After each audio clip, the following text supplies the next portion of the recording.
Hello and welcome back to another We Ourselves video. And today I want to talk about this rumor that has come out recently that Mahershala Ali's Blade movie is back on track and supposedly a priority for the MCU. Now, everybody's been reporting this and commenting on this rumor, and that's all it is because there's not been an official statement from Marvel Studios or Kevin Feige, as far as I know, that Mahershala Ali's Blade movie, and it will be Mahershala Ali's Blade movie, not Wesley Snipes, is supposedly now a priority for the MCU going forward.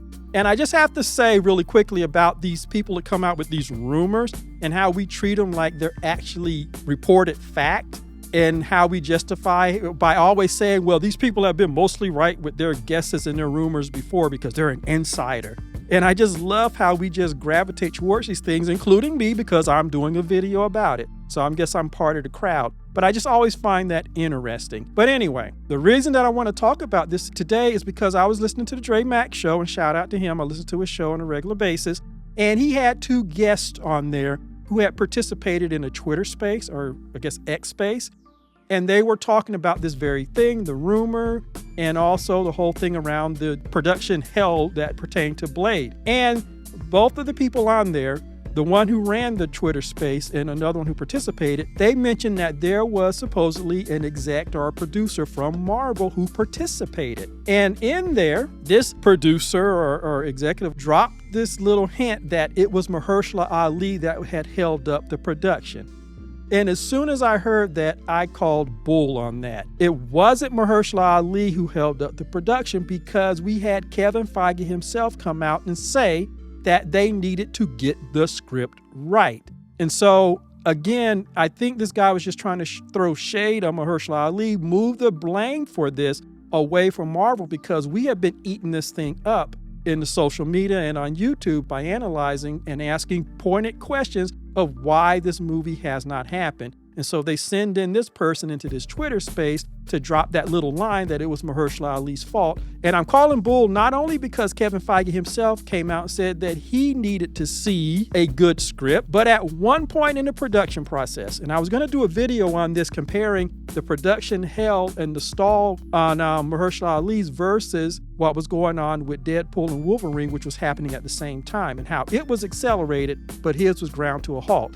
And in that video that I was going to do, I was going to talk about the one point in the production hell that Mahershala Ali was going through. There was one bright moment where they were only 2 months away from principal photography starting. The director who was attached at that time made that statement, only to come out 2 months later and say he was walking away from the project.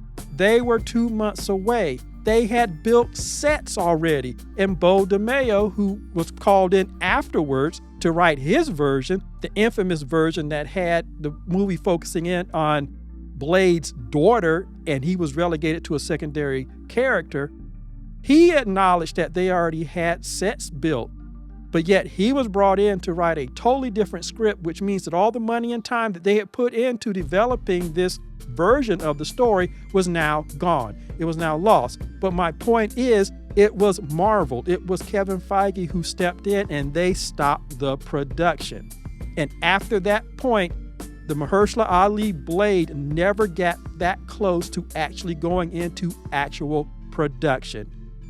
But what I'm saying here is that if they were that close and they had sets built and all of those things that were going on in pre-production, if all of that was ramping up to principal photography starting in 2 months, that means that they liked the story and Mahershala Ali was on board. He was not stalling anything. It was Marvel. And that's why I feel like this Marvel executive or producer who came into that Twitter space was basically mucking up the waters, okay, and trying to take blame off of the studio and put it on Mahershala Ali, because it's been their contention that he was difficult. They were the ones that came out and said he had inordinate control or influence on the process. For me, all of Mahershala Ali's actions, calling in people that he had worked with before to success, he was doing the same thing that Robert Downey Jr. is doing, and he's doing the same thing that Ryan Reynolds did. I did a separate video in a short where I pointed out the fact that he was simply doing what these other men were doing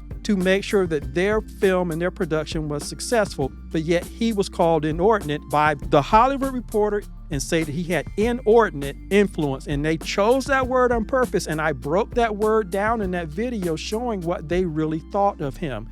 And even though this executive in this Twitter space seemed to be there to stir up mess and to try to cover for Marvel's decisions, he did make the mistake of saying that one of the reasons that Jonathan Majors was let go is because he was trying to exert influence and have some say in his character of Kang. Now, I'm saying to myself, now wait a minute. If they were going to move away from Jonathan Majors anyway because he was trying to have some say in how his character was portrayed, which again, you didn't get that from Kevin Feige when he was talking about the wonderful job that Jonathan Majors was doing in bringing all those variants of Kang to life. If that's true, then it just reinforces what I said about Mahershala Ali.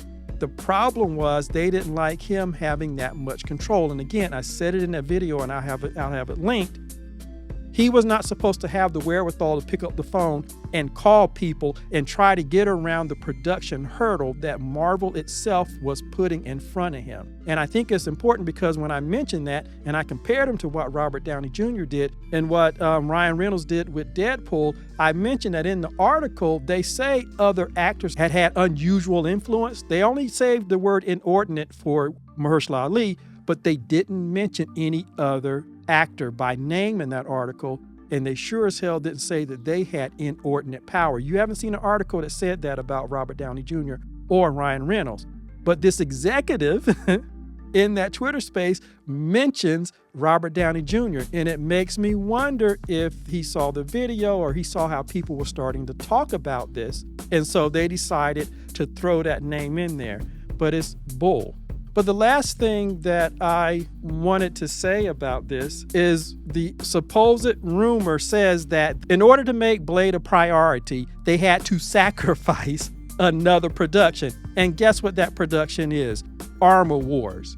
I've seen other YouTubers mention it, but my question is, and everybody has this question, how are you sacrificing Armor Wars to make Blade a priority when Armor Wars is not even a real production itself?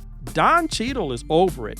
When he was asked about the future Armor Wars, he got frustrated and he told the audience, you let me know when you find out, because he doesn't know what the hell's going on. At first it's going to be a movie and then a TV show, and then it's going to be part of the Riri Williams movie coming out. I mean, they're doing all of these things, but they're going to sacrifice his non-existing project to make Blade a priority. A movie that has not been a priority. That is the whole purpose. They have held this production up for 5 years. And that's why I agree with Dre Mack when he says, and other people says, that the Blade movie is at the same place it was back in 2019 when it was announced. Nowhere. That is why Mahershala Ali was upset with these people. But now you're going to take Don Cheadle's non-existing project and you're going to throw it under the bus. You're going to sacrifice a non-existing project to promote another project to priority status where it's never had priority status for almost 6 years now. No, I don't believe that Blade is a priority. And even if it was, it's probably going to be another 5 years before they ever get around to doing anything with it. So anyway, those are my thoughts on it. Let me know what you think in the comments and hit the like button on the video, subscribe and share it, and I will see you in the next video.